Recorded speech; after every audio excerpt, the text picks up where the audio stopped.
Chris Pierce.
And an old friend of mine, we got together haven't seen each other over 20 years. We did some shows in Colorado and New York City. On drums, the fabulous Tony Mason, everybody.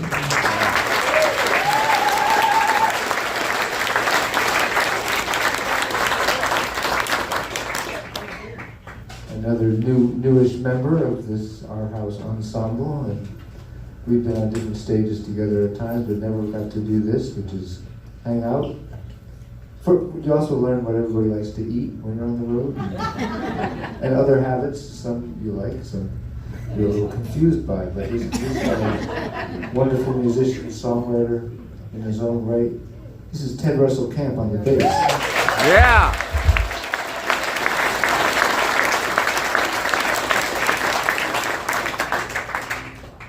If you're going to do Crosby, Stills, Nash and Young music, aside from, there's a lot of things you have to have. You have to have all this guitar playing and so on, but you have to have singers.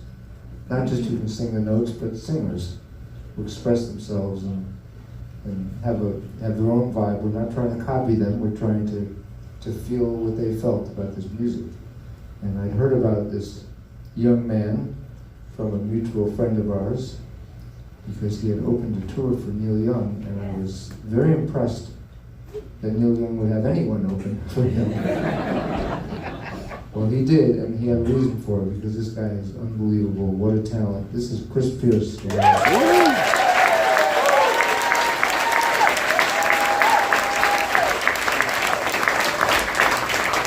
And in addition to being a great musician, he's a great navigator. So when I'm driving on the wrong side of the road, he tells me. And he also knows really great restaurants, so that's helpful. He knows the best pizza in New Haven, etc., etc. And he can talk you out of a ticket. And my buddy who helped put this together with me, we've, aside from playing together for over 40 years, the only reason that I know some of these guys and got involved and met David is because 40 years ago or so, this guy was supposed to play a gig with me at the Bitter End in New York City. It was a pretty big show, and he said, I've got some good news and some bad news. I said, well, tell me the bad news first. He said, the bad news, I can't play a gig with you. It was 2 weeks before the gig.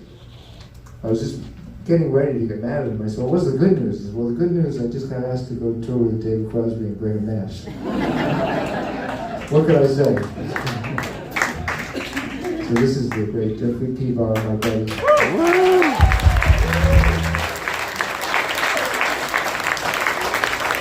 And you are? Steve and I have been dear friends for a long time, and many escapades and lovely opportunities to play all sorts of kind of music. And in fact, I remember playing on Bleecker Street, playing some Crosby, Stills, and Nash songs maybe 40 years ago. So it's beautiful that we get a chance to relive this iconic music through our friendship and through our mutual associations with members of the actual band. But one of the things I'm most impressed with Steve, besides his own songwriting and singing. And by the way, he has this band called the Immediate Family, if you haven't heard of them. And besides that, he has his own solo records, one that was just released about 2 weeks ago. But when David, who remained a dear friend of mine, there were times where he was doing different projects. We had a band called CPR for a period of time. And very proud of that. And in fact, this man's sporting a CPR t-shirt right there. Love the one you love, love the one you wear, love the one you wear, love the one you wear, love the one you wear.